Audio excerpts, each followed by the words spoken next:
안녕하세요. 오늘은 제가 겪었던 조금은 특별하고 가슴 떨렸던 인연에 대해 이야기해 드릴게요. 끝까지 귀 기울여 주시면 감사하겠습니다.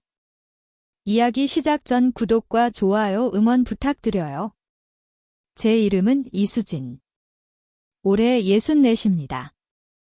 사랑하는 남편을 떠나보내지 어느덧 4년이 흘렀습니다. 그동안 제 마음의 시계는 멈춰 있다고만 생각했죠. 전주에 홀로 계신 87살 시어머니를 뵈러 가는 길이었습니다. 서울에서 출발하는 밤 11시 심야 버스였어요. 늦은 시간이라 차는 한산했습니다. 제 자리는 창가 쪽 10번째 좌석이었죠. 묵직한 여행 가방을 들고 버스에 올라탔습니다. 선반에 가방을 올리려는데 생각보다 힘에 부치더군요. 끙. 혼자 힘을 쓰며 가방을 들어 올리려 애쓰는데 마음처럼 되질 않았어요. 바로 그때였습니다. 제가 좀 도와드릴까요? 등 뒤에서 들려온 차분하고 다정한 목소리에 돌아보니 단정한 모습의 한 남성이 서 있었습니다. 67쯤 되어 보이는 분이었죠. 아, 괜찮아요. 괜찮은데 너무 무거워서요. 무리하지 마세요. 그는 부드럽게 제 가방을 넘겨봤더니 가뿐하게 선반 위로 올려주었습니다. 정말 감사합니다. 별 말씀을요. 혼자 먼 길 가시는군요. 그의 따뜻한 배려에 왠지 모르게 마음이 놓였습니다. 참으로 오랜만에 느껴보는 타인의 친절이었습니다. 자리를 확인하고 왔는데 놀랍게도 그가 바로 제 옆자리에 앉았습니다. 버스가 서서히 움직이기 시작하자 어색함을 깨는 대화가 시작되었습니다. 전주까지 가시나 봅니다. 네, 어머님 뵈러요? 선생님께서는요? 고향에 잠시 들를 일이 있어서 갑니다. 짧은 대화였지만 이상하리만큼 편안했습니다. 서로가 비슷한 세월의 무게를 견뎌온 사람이라는 걸 직감적으로 느꼈던 걸까요? 저도 아내를 6년 전에 먼저 보냈습니다. 그가 담담히 털어놓은 말에 저도 저 역시 남편을 4년 전에 라며 말끝을 흐렸습니다. 순간 우리 사이에는 말로 표현할 수 없는 깊은 공감대가 흘러졌습니다. 버스가 출발하고 얼마 지나지 않아 실내등이 꺼졌고 대부분의 승객들은 깊은 잠에 빠져들었습니다. 에어컨 바람이 찬데 괜찮으세요? 그의 세심한 배려에 다시 한번 마음이 따뜻해졌습니다. 저는 피곤함에 눈을 감고 의자에 몸을 기댔습니다. 그런데 잠시 후 무언가 조심스러운 온기가 느껴졌습니다. 그가 자세를 고쳐 앉으며 제 쪽으로 살짝 기울였습니다. 처음에는 그저 무심한 행동이겠거니 했죠. 하지만 이내 그의 손이 아주 조심스럽게 제 무릎 쪽으로 향하고 있다는 것을 느꼈습니다. 설마. 심장이 내려앉는 듯 했습니다. 하지만 저는 여전히 눈을 감은 채 미동도 하지 않았습니다. 이상하게도 두려움보다는 잊고 있던 설렘이 먼저 피어올랐습니다. 4년이라는 시간 동안 완전히 멈춰있던 감정이었죠. 그의 손끝이 제 무릎을 아주 가볍게 스쳤습니다.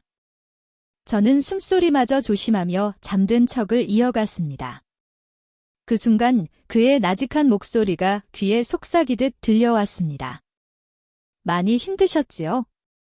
그 한마디에 온몸에 긴장이 풀리는 듯 했습니다. 저는 대답 대신 가만히 있었지만 그는 이미 제 마음을 알아챈 듯 했습니다. 괜찮습니다. 우리 둘만 아는 비밀이니까요. 그의 손길이 담요 속에서 조금 더 가까워졌습니다. 그리고 오랜 시간 닫혀있던 제 마음의 문을 조심스럽게 두드렸습니다. 그의 손길이 닿는 곳마다 잊고 있던 감각들이 되살아나는 듯 했습니다. 전주까지 남은 시간 동안 우리는 말없이 서로의 외로움을 어루만져 주었습니다.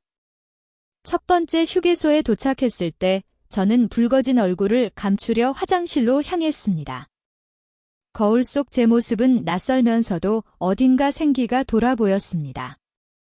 이제 그만해야 해라고 이성은 말했지만 마음은 다음 여정을 기대하고 있었습니다. 화장실에서 나와 음료수를 고르고 있는데 그가 다가와 말을 걸었습니다. 따뜻한 커피 한 잔 하실래요? 그의 이름은 박준서라고 했습니다. 저 역시 이수진이라는 이름을 알려주었죠. 우리는 벤치에 앉아 서로의 살아온 이야기를 나누었습니다. 혼자라는 공통점은 우리를 빠르게 가깝게 만들었습니다. 아까는 제가 너무 갑작스러웠죠. 미안합니다. 아니에요. 오히려 고마웠어요. 제 솔직한 대답에 그의 표정이 환하게 밝아졌습니다. 다시 버스에 올랐을 때 우리 사이의 어색함은 사라지고 어느덧 편안함과 기대감이 자리 잡고 있었습니다. 버스의 조명이 다시 꺼지자 그는 자연스럽게 제게 담요를 덮어주며 그 안으로 손을 넣었습니다. 이번에는 조금 더 대담한 온기가 전해졌습니다. 준서 씨. 네. 수진 씨, 우리 이래도 되는 걸까요? 마음이 이끄는 대로 하는 겁니다. 우린 그럴 자격이 충분해요. 그의 말은 큰 위로가 되었습니다. 우리는 더 이상 혼자가 아니었습니다. 뒷자리로 자리를 옮긴 후 우리는 서로에게 더 깊이 기댔습니다. 어둠 속에서 나눈 조용한 대화와 따뜻한 손길은 지난 세월의 아픔을 녹여주기에 충분했습니다. 이 여행이 끝나도 우리 계속 볼 수 있을까요? 그의 갑작스러운 제안에 마음이 복잡해졌지만 이 인연을 놓치고 싶지 않았습니다. 우리는 조심스럽게 연락처를 교환하고 다음을 기약했습니다. 전주에 도착해 헤어질 때 우리는 3일 후에 다시 만나기로 약속했습니다. 정말 꿈만 같던 밤이었습니다. 그리고 3일 후 약속대로 준서 씨는 저를 만나러 와주었습니다. 우리는 어색함 없이 재회했고 마치 오래전부터 알고 지낸 사이처럼 편안했습니다. 우리는 한적한 찻집에 앉아 못다 한 이야기를 나누었습니다. 수진 씨, 어젯밤 이후로 계속 당신 생각만 했습니다. 저도요. 이런 감정은 정말 오랜만이에요. 우리는 서로의 마음을 확인했고 앞으로 한 달에 한 번씩이라도 만나기로 약속했습니다. 그는 저를 조용한 곳으로 이끌었습니다. 그곳에서 우리는 서로의 눈을 깊이 바라보며 말없이 마음을 나누었습니다. 격정적이지는 않았지만 그 어떤 순간보다 깊고 애틋한 교감이었습니다. 얼어붙었던 제 마음이 완전히 녹아내리는 순간이었죠. 시간이 흘러 3개월이 지났습니다. 우리는 약속대로 한 달에 한 번씩 만남을 가져갔습니다. 하지만 만남이 거듭될수록 현실적인 고민이 생겨났습니다. 만만치 않은 교통비와 주변의 시선, 자녀들에게 어떻게 설명해야 할지에 대한 부담감이 우리를 짓눌렀습니다.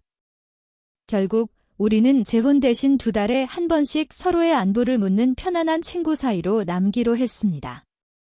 처음에는 아쉬웠지만 시간이 지날수록 이 관계가 우리에게 가장 현명한 선택이었음을 깨닫게 되었습니다.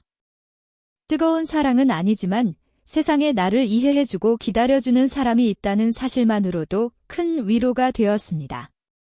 우리는 가끔 만나 식사를 하고 공원을 산책하며 서로의 든든한 버팀목이 되어주고 있습니다. 그날 밤 심야버스가 아니었다면 지금의 우리도 없었겠죠. 64세 나이에 다시 찾아온 이 소중한 인연은 제 삶에 새로운 의미를 선물해 주었습니다. 혹시 여러분 중에도 비슷한 외로움을 느끼고 계신 분이 있다면 마음의 문을 닫지 마세요. 진정한 인연은 예상치 못한 순간에 찾아오기도 하니까요. 여러분의 삶에도 따뜻한 봄날이 찾아오기를 진심으로 응원합니다.